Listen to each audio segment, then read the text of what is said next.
legislative dinner. And I was sitting next to a state representative there, and I wanted her support. I needed some endorsement. Nobody supported me at the time.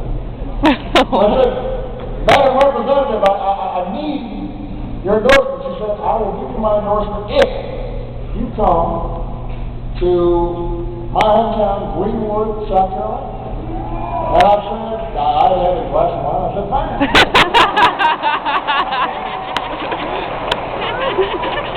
Come to find out that Greenwood is an hour and a half from every place else. It's in the middle of nowhere. So, about a month later, I come back into Greenville. I'm tired, I'm sleepy. I've been campaigning for 2 weeks straight. I'm dragging my bags to my hotel room, and suddenly I get a tap on my shoulders. My staff was. I said, what? They said, we've got to be in the car at 6:30 tomorrow morning. I said, what? 6:30 why? Because we've got to go to Greenwood like you promised. So the next morning, I wake up and I feel terrible. Driving out, I feel like a college student.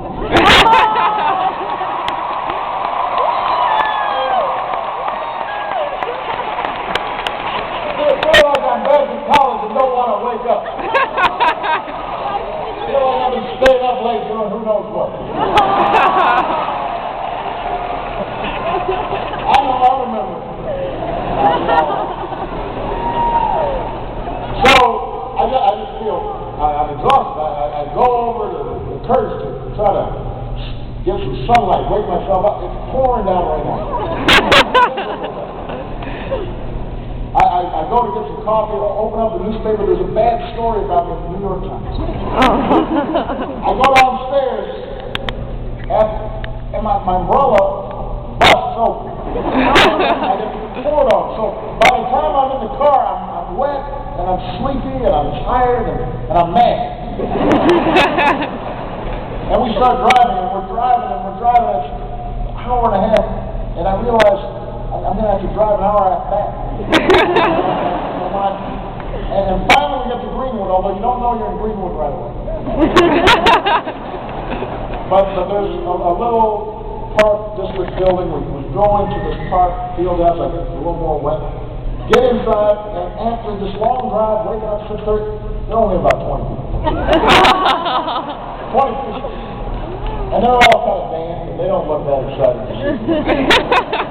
They don't really know how to pronounce my name. But I'm right in front of them, so I'm shaking hands. How do you do? Nice to meet you. Suddenly, I hear this voice behind me. Shut up! I'm startled. Everybody around me, they just think this is normal. They say, fire up. And suddenly, I hear this voice, ready to go! And everybody goes, ready to go. I said, what's going on? I look behind me, there's this small woman, she's about 5 feet, 5 feet. She's about 50, 60 years old. And she's dressed like she just came from church. She's got a big church hat. She looks at me, she smiles, she says, fire! Come to find out that there's a city council member from Greenwood. She also, by the way, moonlights as a private detective. Yeah. True. But she's mainly known for her chant. She does this everywhere she goes. Everywhere, at any event, football game, at a city council meeting, she says, fire up. And she's fired up. Ready to go. Everybody's ready to go. So for the next 5 minutes, she keeps on doing it. She says, fired up, ready to go, ready to go. And I realize I'm being on stage. So I'm looking at my staff asking, what's going on here? When is this going to stop? But here's the thing, man. After about a couple minutes of this, suddenly I realized I'm feeling kind of fired up.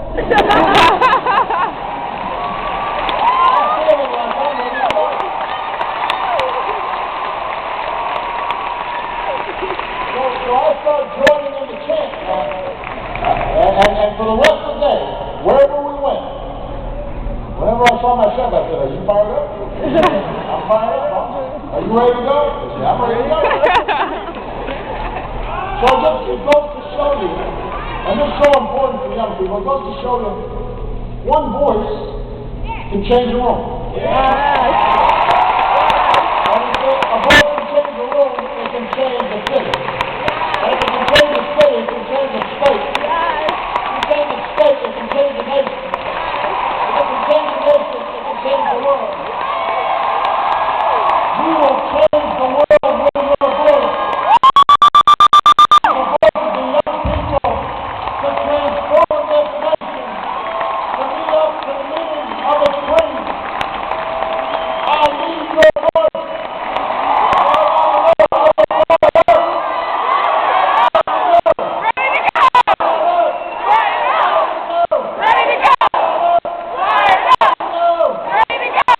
Let's go change the world. Thank you.